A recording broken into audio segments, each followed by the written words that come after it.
Here, in this semi-arid region of southeastern Kenya, these ladies have something to celebrate. They used to have to walk 10 to 15 kilometers every day to collect water for their families. Now, they only need to walk 1 or 2 kilometers.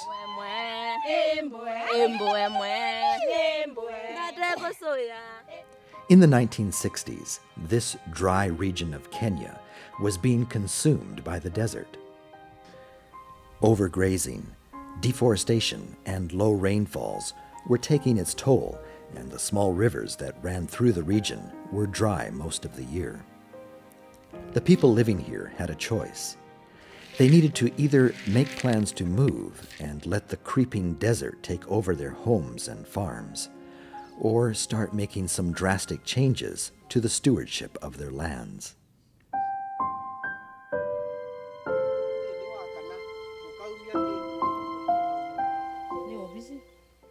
They began to form self-help groups in their villages and started investigating ways in which they could begin the long road back to reclaiming their homeland. With the leadership of a local farmer, Joshua Makusia, the self-help groups began making terraces, planting trees, and erecting small concrete walls on their seasonal rivers to harvest the sporadic rains that did come each year. Then something happened that was not quite expected. Within 2 or 3 years of pouring the concrete walls that spanned the seasonal rivers, the riverbeds behind the walls would fill up with sand. At first, it might have seemed as though all of their efforts to harvest the rains had failed, and they were left with nothing but sand. However, the local people knew better. There was water in that sand. Lots of it. In fact, millions of liters of water. For millennia, the local people have survived the dry seasons in this part of Kenya by digging small holes in the dry riverbeds to find water. With water tables getting lower and lower every year, this practice was becoming more difficult, and the holes were getting deeper and deeper. Now, the sand dams, as they are called, were collecting water at each dam point and conveniently storing it within the sand.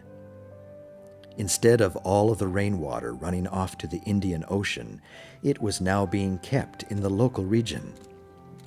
The sand acted as a natural prevention against evaporation, and the people were once again able to collect water for themselves and their animals, even in the dry season, by simply digging small pits in the sand.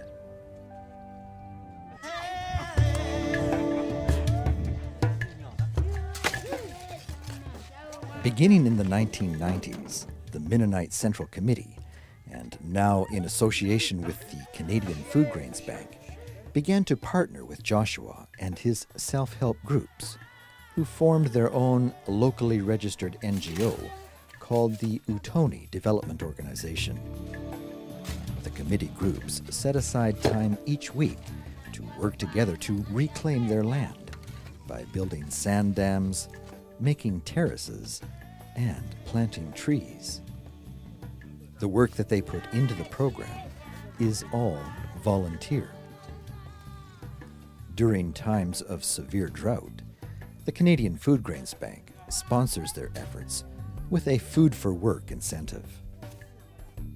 Over the last 5 years, these hard-working groups have built over 250 sand dams, planted 650,000 drought-resistant trees, and constructed over 1 million meters of terraces.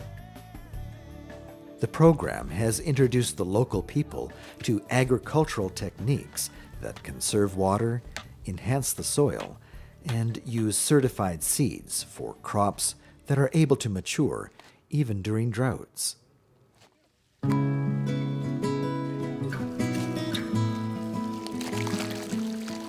The overall impact of these technologies has been a dramatic rise in the water table throughout the region. Indigenous species of birds, fish, and animals are returning. Even during the worst drought to hit this part of East Africa in 60 years, local farmers are still finding enough water to irrigate their fields. A land that was being consumed by the desert is now once again blooming with life and producing food for consumption and income.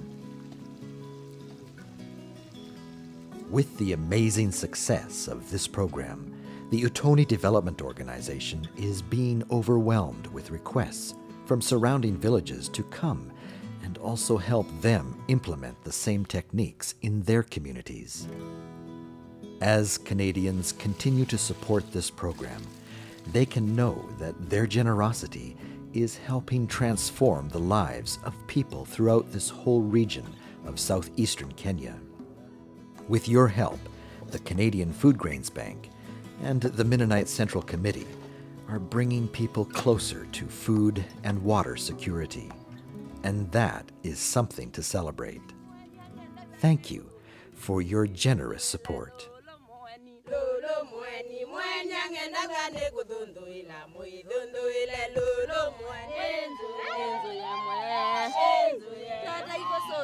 Hey!